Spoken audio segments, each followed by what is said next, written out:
आदाब नाज़रीन, उर्दू खबरों में आप सभी का खैर मकदम है। नजर डालते इस वक्त की खास खबरों पर। पाकिस्तान का दहशतगर्द चेहरा आलमी सतह पर होगा बेनकाब। मोदी सरकार ने 7 सियासी जमाती वफ्द दिया तश्कील। दहशतगर्दी के खिलाफ भारत की जीरो टॉलरेंस पॉलिसी का देंगे पैगाम।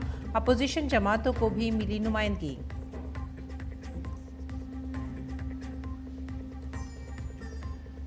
हम सब मुल्क के लिए साथ हैं। सुप्रिया सुले ने हुकूमत के इक़दाम पर खुशी का इजहार किया। शशि थरूर ने कहा, जब कौमी मफाद की बात आती है तो हम पीछे नहीं हटेंगे। साबिक़ मरकज़ी वज़ीर रविशंकर प्रसाद ने कहा, ये वज़ीर आज़म की दूरअंदेशी का है मुँह बोलता सबूत।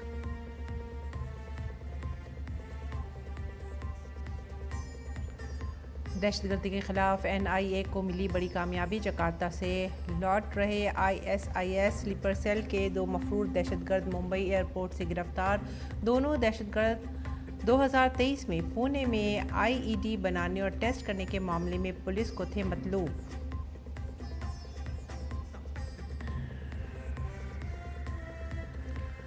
नीट UG उम्मीदवारों के लिए खुशखबरी। मध्य प्रदेश हाईकोर्ट ने मुल्क भर में UG नीट के मुनक़िद हुए नताइज पर से पाबंदी हटाई। इंदौर में कुछ मराकज़ के नताइज के ऐलान पर रहेगा रोक। पीर को दोबारा से होगी समाअत।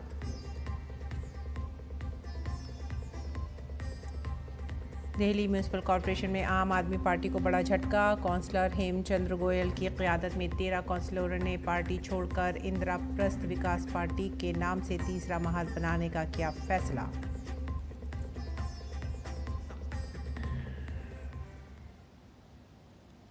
खबरें अब तफसील से। बैनुल-अक़वामी सतह पर सरहद पार दहशतगर्दी के खिलाफ हिंदुस्तान की लड़ाई को मज़ीद मजबूत करने के लिए मुल्क की सियासी जमातें एक साथ खड़ी हैं। ऑपरेशन सिंदूर के बाद भारत ने एक बड़ा सिफारती कदम उठाते हुए दुनिया के बड़े ममालिक में 7 ऑल पार्टीज़ वफूद भेजने का फ़ैसला किया है। इन वफूद का मकसद वाज़ेह है, दहशतगर्दी के तय हिंदुस्तान की ज़ीरो टॉलरेंस पॉलिसी का मुश्तरका पैगाम दुनिया तक पहुँचाना। इस मुहिम में तमाम बड़ी सियासी जमातों के नुमाइंदे शामिल हैं, जिससे साफ जाहिर होता है कि भारत दहशतगर्दी के मामले पर मुत्तहिद है। ये वफूद इस माह के आखिर तक अक़वाम मुत्तहिदा की सलामती कौंसिल के रुकन ममालिक और दीगर अहम शराकतदार ममालिक का दौरा करेंगे। वफूद की क़यादत करने वाले अरकान पार्लियामेंट में शशि थरूर कांग्रेस, रविशंकर प्रसाद भारतीय Janata party, Sanjay Kumar Jha Janata Dal United, Baijayant Panda Bharatiya Janata Party, Kanimozhi Karunanidhi DMK, Supriya Sule NCP Congress, वफ्द के सरबराह श्रीकांत एकनाथ शिंदे शिवसेना और वफ्द के सरबराह शशि थरूर। सियासी दुनिया के ये 7 बड़े और मारूफ नाम भले ही मुख्तलिफ सियासी जमातों से ताल्लुक़ रखते हों, लेकिन वो दहशतगर्दी के ख़िलाफ़ भारत की ज़ीरो टॉलरेंस पॉलिसी के अज़्म को दुनिया के सामने मजबूती से पेश करेंगे। और पार्लिमानी उमूर के वज़ीर किरण रिजिजू ने एक सोशल मीडिया पोस्ट में वफ्द की तश्कील की इत्तला दी। एक्स पर एक पोस्ट में उन्होंने लिखा, इंतहाई अहम लम्हात में हिंदुस्तान मुत्तहिद है। 7 ऑल पार्टीज़ वफूद जल्द ही अहम शराकतदार ममालिक का दौरा करेंगे और दहशतगर्दी के खिलाफ ज़ीरो टॉलरेंस के हमारे मुश्तरका पैगाम को लेकर जाएंगे। ये सियासत और इख्तलाफात से बालातर हो को कौमी इत्तेहाद की एक ताकतवर अलामत है। आगे बढ़ेंगे अगली खबर की तरफ। ऑपरेशन सिंदूर के बाद भारत ने अब 7 सियासी जमातों के वफूद को दुनिया के बड़े ममालिक में भेजने का फैसला कर लिया है, जिसमें NCP की सुप्रिया सुले का नाम भी शामिल है। सुप्रिया सुले ने इस मौके पर कहा कि मैं आलमी सतह पर हिंदुस्तान की नुमाइंदगी करने वाले ऑल पार्टी वफ्द का हिस्सा बनकर फ़ख्र महसूस कर रही हूँ। मैं ये जिम्मेदारी कबूल करती हूँ। मैं वज़ीर आज़म नरेंद्र मोदी, वज़ीर किरण रिजिजू और वज़ारत ख़ारजा का शुक्रिया अदा करती हूँ। मैं बारामती लोकसभा हल्के के लोगों की मुसलसल हिमायत के लिए उनकी तहे दिल से शुक्रगुजार हूँ। हमारा मिशन दहशतगर्दी के ख़िलाफ़ ज़ीरो टॉलरेंस के तय हिंदुस्तान की यकजहती और गैर मुतज़लज़ल अज़्म का पैगाम देना है। हम एक कौम के तौर पर खड़े हैं, काबिल फ़ख्र, मजबूत और अटूट। जय हिंद। ऑपरेशन सिंदूर के बाद भारत की जानिब से 7 सियासी जमातों के वफूद को दुनिया के बड़े ममालिक में रवाना करने वाले वफ्द की क़यादत कर रहे हैं कांग्रेस के रुकन पार्लियामेंट शशि थरूर। उन्होंने सोशल मीडिया पोस्ट पर लिखा, मैं हुकूमत हिंद की तरफ से हालिया वाक़यात पर अपने मुल्क का नुक्ता नज़र पेश करने के लिए दुनिया के 5 बड़े दारुल हुकूमतों में एक ऑल पार्टी वफ़द की क़यादत करने के लिए मदऊ किए जाने से एज़ाज़ महसूस कर रहा हूँ। जहाँ भी कौमी मफाद की बात हो और मेरी खिदमत दरकार हो, मैं पीछे नहीं रहूँगा। जय हिंद। और बीजेपी लीडर और रुकन पार्लियामेंट रविशंकर प्रसाद, जो ऑल पार्टी वफ़द का हिस्सा हैं, उन्होंने वज़ीर आज़म मोदी का शुक्रिया अदा किया। उन्हें वफ़द की क़यादत की जिम्मेदारी दी गई है। रविशंकर प्रसाद ने कहा कि ऑल पार्टी वफ़द की तश्कील वज़ीर आज़म की दूरअंदेशी का मुँह बोलता सबूत है। उन्होंने कहा कि भारत ने दहशतगर्दी का मौसर जवाब दिया है और हमें दुनिया को बताना है कि भारत इस बारे में क्या सोचता है। हमारे प्रधानमंत्री जी की दूरगामी सोच है कि भारत ने आतंकवाद को एक प्रभावी जवाब दिया और दुनिया को बताना कि आतंकवाद एक बहुत बड़ा नासूर है, दुनिया को खड़ा होना है। और भारत की स्ट्रैटेजी, भारत की सोच, तो मैं बहुत अनुग्रहित हूँ माननीय प्रधानमंत्री जी का। जो सांसदों का डेलीगेशन जा रहा है उसमें एक डेलीगेशन को लीड करने के लिए उन्होंने मुझे चुना है। और एक हमारे प्रधानमंत्री की बहुत विशेष सोच है जो बताना ज़रूरी है। जो 7 डेलीगेशन चुने गए हैं उसमें कई डेलीगेशन के नेता विपक्ष के लोग हैं। ये बहुत बड़ी सोच है। जेडीयू के रुकन पार्लियामेंट संजय कुमार झा, जो दहशतगर्दी के मामले पर पाकिस्तान को बेनकाब करने के लिए 7 पार्टियों के वफ़द का हिस्सा हैं, उन्होंने कहा कि जब भी मुल्क की सलामती की बात आती है, मुल्क मुत्तहिद होता है। उन्होंने कहा कि पाकिस्तान दहशतगर्दी को फ़रोग़ देता है। ये बात दुनिया भर में मशहूर है। भारत सरकार और हमारे प्रधानमंत्री ऑल पार्टी के हर एक जो मेंबर हैं उनको भेजा जा रहा है दुनिया भर में, खास करके बताने के लिए कि ये दुनिया में जहां भी टेररिज्म और टेररिस्ट एक्टिविटी हुआ है उसका जड़ पाकिस्तान में, कोई न कोई कनेक्शन पाकिस्तान में मिल जाएगा, कहीं भी दुनिया में हुआ हो तो दुनिया को बताने के लिए कि स्टेट स्पॉन्सर्ड टेररिज्म चल रहा है, प्रूफ के साथ है। और वो जो एक फेक नैरेटिव बनाता है और लोन ले लेता है, पैसा ले लेता है, वो सब पैसा यूज करता है टेररिस्ट को बढ़ाने में। इसी के लिए हम लोग जाएंगे और जो देश की बात है या जो घटना हुई है सारा बात वहाँ जा करके बताना और ये जो एक फेक नैरेटिव चल रहा है उसको भी ख़त्म करना, ये एक उद्देश्य है। पाकिस्तान के दहशतगर्द चेहरे को बेनकाब करने के लिए 7 सियासी जमाती वफ़द की तश्कील पर जेडीयू लीडर केसी त्यागी ने हुकूमत के फैसले का खैर मकदम किया है। भारत सरकार के इस फैसले का मैं तहे दिल से स्वागत करता हूँ। ये डिप्लोमेसी के तहत ऑल पार्टी डेलीगेशन को भेज करके विभिन्न कंट्री में पोस्ट पहलगाम जो एपिसोड हैं, जो भारत की स्थिति है, उस पर समूचे विश्व के साथ ये जानकारियां साझा करेंगे। भारतीय जनता पार्टी के कौमी तर्जुमान सैयद शाहनवाज हुसैन ने हुकूमत के 7 सियासी जमातों के वफूद को दुनिया के बड़े ममालिक में भेजने के फैसले का खैर मकदम किया है। उन्होंने कहा कि हुकूमत हिंद की बहुत अच्छी कोशिश है। 7 सियासी जमातें हुकूमत का मौक़िफ़ पेश करें और पाकिस्तान को दुनिया के सामने बेनकाब करेंगे।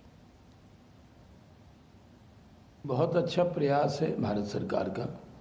जो 7 डेलीगेशन जाएंगे वो भारत का पक्ष रखेंगे और पूरे दुनिया में पाकिस्तान को बेनकाब करेंगे।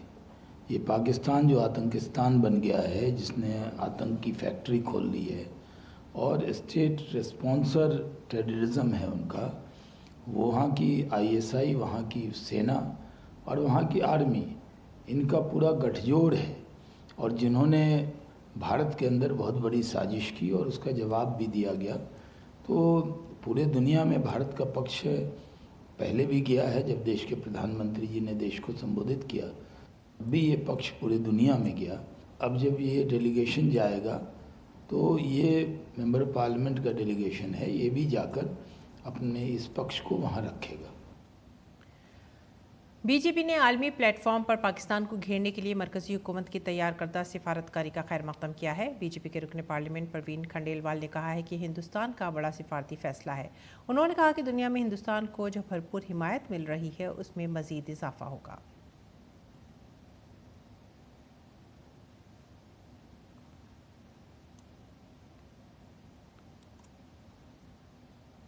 भारत का एक बहुत बड़ा कूटनीतिक फैसला है। हम इस फैसले की सराहना करते हैं, क्योंकि जब सांसद और जिम्मेदार लोग अन्य देशों में जाएंगे और वहाँ के लोगों को बताएंगे कि वास्तविकता क्या है और भारत ने क्यों कदम उठाए, तो विश्व मंच पर भारत को पूर्ण रूप से समर्थन मिल भी रहा है और मजबूत समर्थन मिलेगा। हिंदुस्तान ने पहलगाम दहशतगर्दाना हमलों से पाकिस्तानी ताल्लुक़ के बारे में अक़वाम मुत्तहिदा की सलामती कौंसिल को सबूत फराहम कर दिए हैं। 22 अप्रैल को पहलगाम में पाकिस्तानी दहशतगर्दों के हाथों जिस वहशियाना तरीके से सयाहों को हलाक किया गया और फिर भारत ने ऑपरेशन सिंदूर के जरिए मुतासरीन के ज़ख्मों पर मरहम रखने की कोशिश की। वज़ीर आज़म ने यह भी वाज़ेह तौर पर कहा कि ऑपरेशन सिंदूर भारत का नया मामूल है।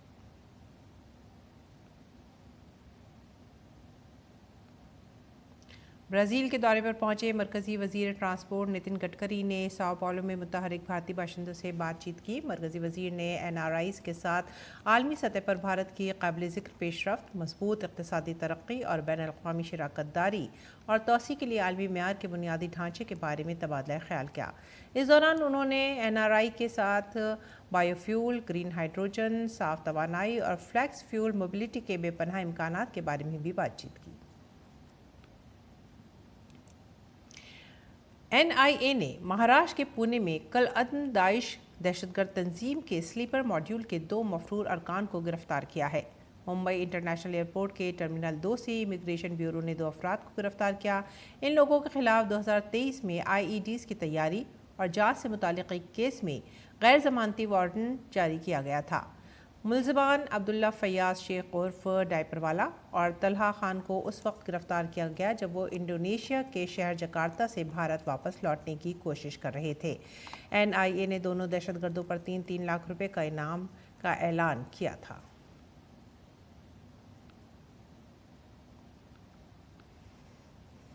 अगली खबर हरियाणा से। हरियाणा के कैथल के गांव मस्तगढ़ से ताल्लुक़ रखने वाले 25 साला देवेंद्र सिंह को पाकिस्तान की खुफिया एजेंसी ISI के लिए जासूसी के इल्ज़ाम में गिरफ्तार किया गया है। कैथल के DSP वीरभान ने इस पूरे मामले से कहा है कि कैथल की ज़िलाई पुलिस को इंटेलिजेंस इनपुट मिला था। इसी बुनियाद पर स्पेशल डिटेक्टिव स्टाफ ने देवेंद्र सिंह वल्द नरवाल सिंह साकिन गाँव मस्तगढ़ चीका को गिरफ्तार कर लिया। वीरभान ने कहा कि मुलजिम भारत और पाकिस्तान के दरमियान जारी तनाज़ी की मालूमात ISI एजेंसी को देता था और वक्तन फ़वक्तन पाकिस्तानी फ़ौज और ISS को ऑपरेशन सिंदूर की मालूमात भी फराहम करता था। हमारा स्पेशल डिटेक्टिव स्टाफ है, उसने देवेंद्र सनोप नरवाल सिंह वासी गाँव मस्तगढ़ चीका को हिरासत में लिया था और हिरासत में लेने के बाद उसे पूछताछ की गई और उस पूछताछ के दौरान उसने बताया कि वह पाकिस्तान खुफिया एजेंसी ISI के संपर्क में रहा है और उस एजेंसी को भारत और पाकिस्तान के बीच जो विवाद चल रहा है उसकी जानकारियाँ उपलब्ध कराता था और जो ऑपरेशन सिंदूर है उसकी जानकारियाँ भी मैं समय समय पर पाकिस्तानी सेना ISI को देता था। इस बीच जम्मू कश्मीर में हालात तेज़ी से मामूल पर आ रहे हैं। इसी दौरान इन सरहदी इलाकों की सूरत हाल का भी मुसलसल जायज़ा लिया जा रहा है, जहां पर पाकिस्तान की फायरिंग से आम लोगों को नुकसान पहुंचा है।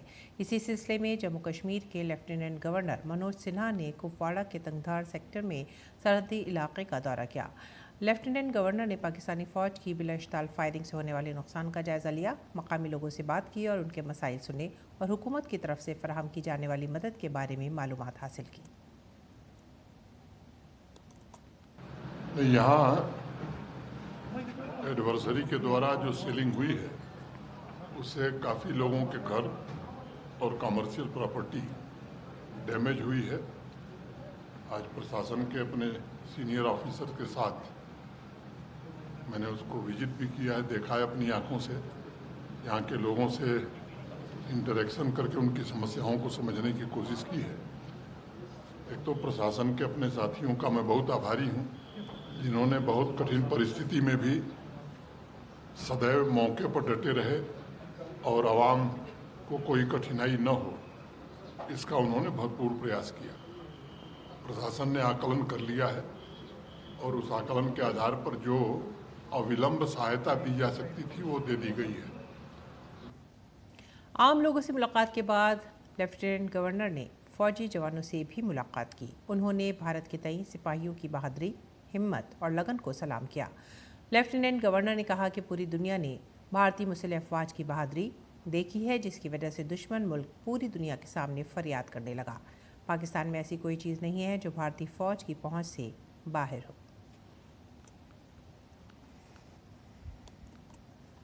पूरी दुनिया ने देखा है भारतीय सेनाओं की बहादुरी को,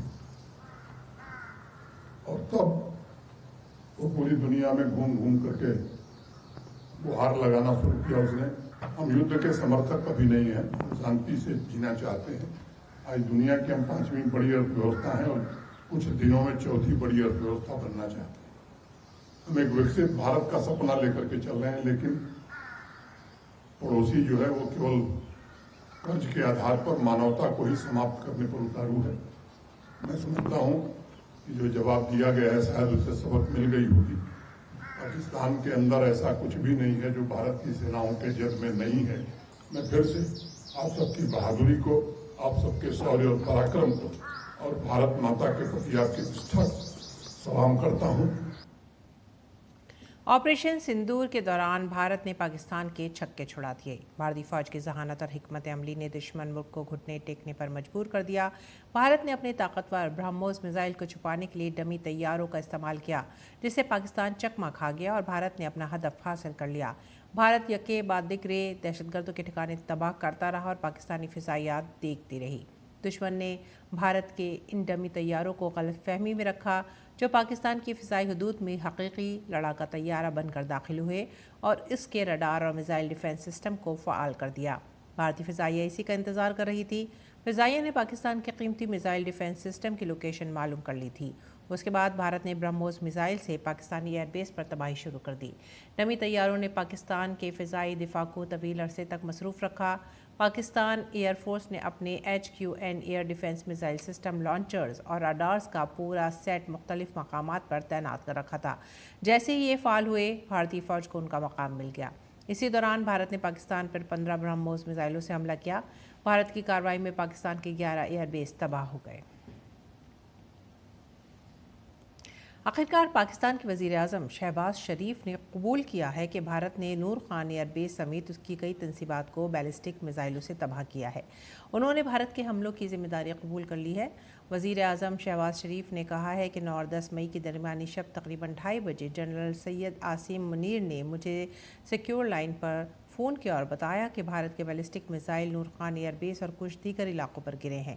उसके साथ ही पाकिस्तान के वज़ीर-ए-आज़म ने चीनी लड़ाका तैयारों में जदीद आलात और टेक्नोलॉजी के इस्तेमाल को भी कबूल किया है। शहबाज शरीफ ने कहा है कि पाक फ़िज़ाइया ने मुल्की टेक्नोलॉजी के साथ साथ चीनी लड़ाका तैयारों में जदीद आलात और टेक्नोलॉजी का भी इस्तेमाल किया।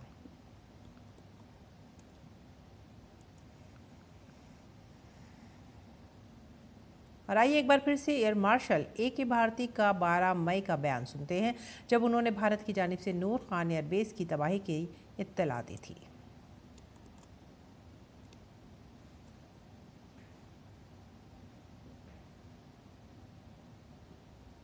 नायब सदर जगदीप धनखड़ ने ऑपरेशन सिंदूर की कामयाबी के लिए फ़ौज के जवानों और वज़ीर-ए-आज़म मोदी की क़यादत की सताइश की।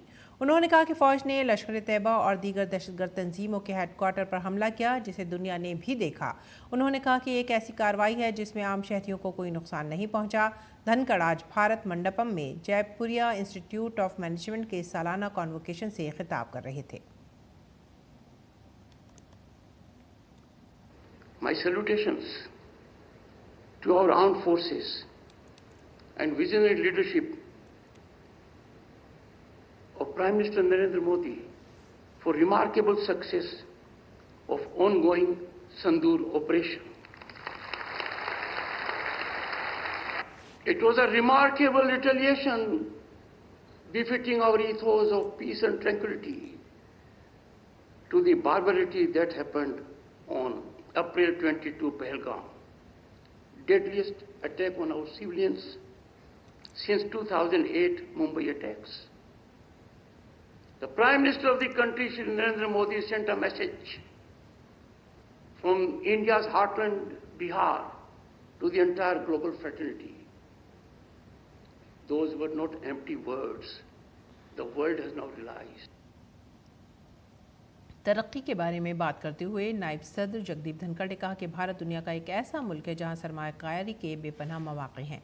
उन्होंने कहा कि आज मुल्क का हर शोबा तरक्की कर रहा है। अवाम पहली बार मुल्क में तरक्की देख रहे हैं। नायब सदर ने AI को चैलेंज के साथ एक बेहतरीन मौका भी करार दिया।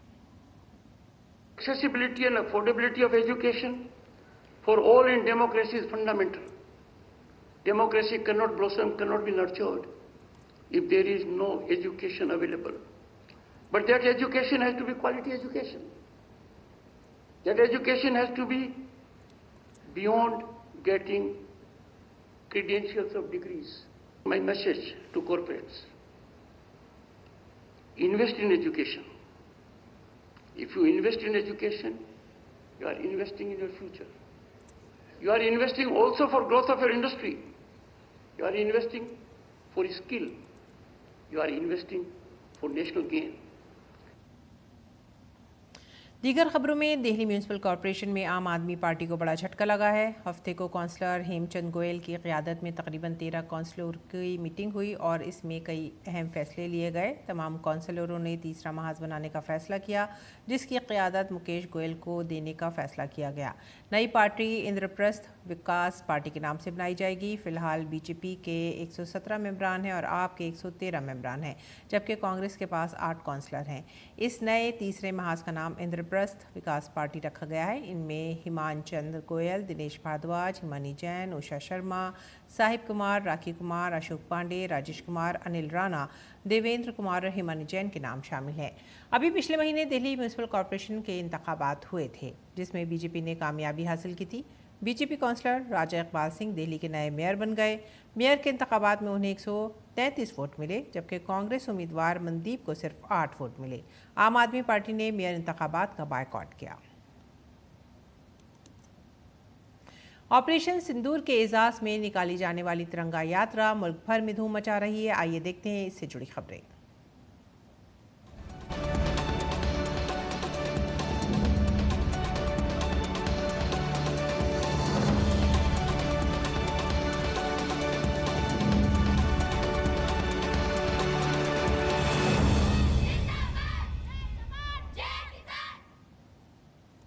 ऑपरेशन सिंदूर और भारतीय फौजियों की कामयाबी के एजाज़ में लोगों ने हरियाणा के कुरुक्षेत्र में तिरंगा यात्रा निकाली।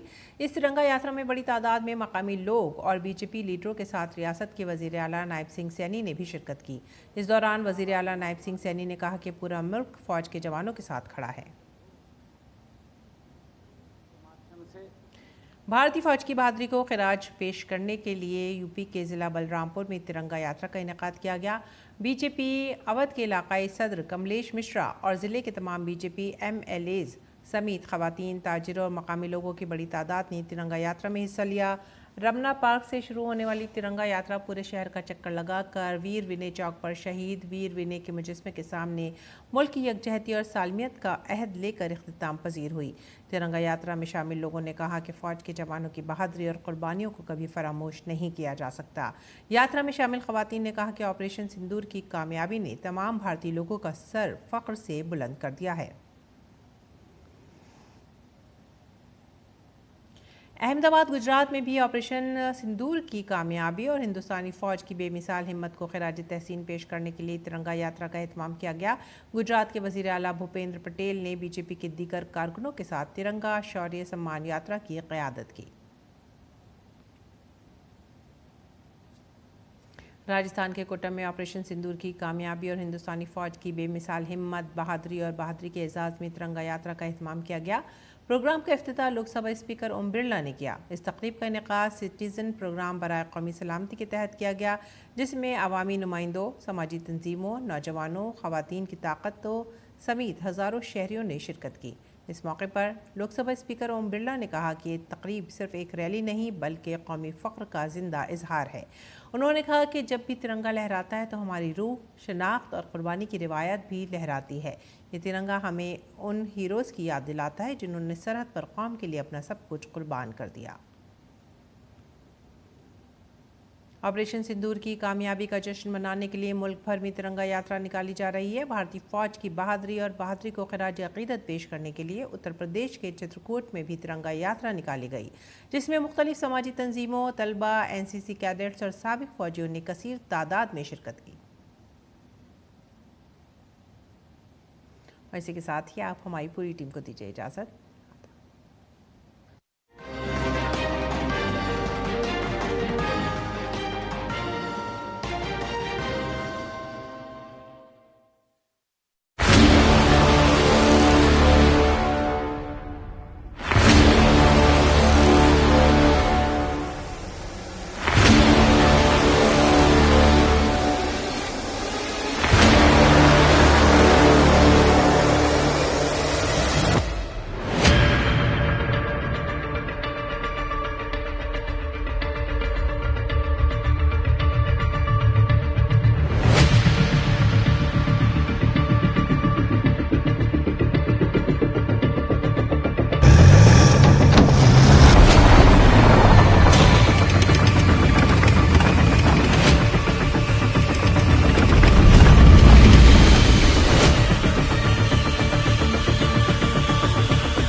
साड़ी 10 पुश्ता ने हमेशा भारत माँ की सेवा की है।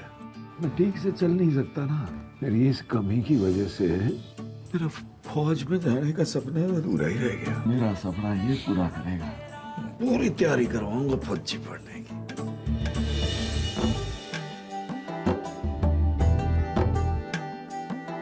इश्क तेरे तय हो गया, इश्क तेरे तय हो गया, मेरा दिल यो तेरा हो गया। अंगद, दौड़ पे नहीं गया अभी तक? बहुत उम्मीद है तेरे से, जी जान लगा दियो बेटा। हैं? अरे पापा चिंता ना करो, भी तो जितनी जान है ना सब लगा दूंगा। सोचा था मेरा सपना पूरा करेगा, मेरा नाम ऊंचा करेगा। अरे नहीं बनना बनने फौजी। भारत माता की। सुपर संडे में देखिए देशभक्ति से भरपूर फिल्म फौजा 18 मई रात 9 बजे डीडी नेशनल पर। मुख्तलिफ बीमारियों के बारे में आपके हर सवाल का जवाब देंगे हमारे माहिर डॉक्टर। बताएंगे आपको सेहतमंद जिंदगी का राज, ताकि आप बदल सकें अपने जीने का अंदाज। सवाल पूछने के लिए आप हमारे नंबर पर कॉल कर सकते हैं। हेलो डॉक्टर, हर जुमेरात शाम 4 बजे बराह रास्त सिर्फ डीडी उर्दू पर। बंदिशे अल्फाज जड़ने से नगों के कम नहीं, शायरी भी काम है आतिश मुरस्सा साज का। हमन है इश्क मस्ताना, हमन को होशियारी क्या। दूरदर्शन उर्दू के प्रोग्राम उर्दू शायरी के धनक रंग के तहत अगले कुछ एपिसोड्स के जरिए हम आपको ले चलेंगे एक तवील और खुशगवार सफर पर। प्रिया बात प्याला पिया जाए ना। उर्दू शायरी के धनक रंग जल्द आ रहा है सिर्फ डीडी उर्दू पे, देखना ना भूलें।